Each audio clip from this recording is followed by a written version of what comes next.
Everyone wants to get in on the AI image generation action.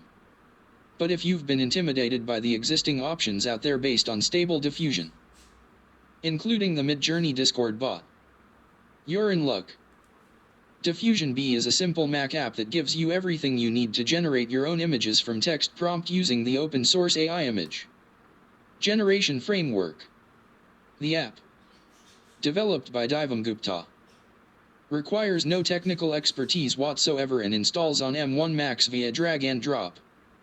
You will need an M1 or M2 Mac running at least Mac OS 15. 2. However, the app takes advantage of Apple Silicon's built-in AI smarts and runs the Stable Diffusion model locally, which has the added advantage of ensuring that nothing is sent to any servers. You can tweak settings including image height and width, as well as the number of steps the model runs through to generate your result, and the guidance scale, how much importance the model places on your text prompts when generating its results. Note that in my testing at least, adjusting these parameters higher than the defaults resulted in big increases in how long it took to produce the images.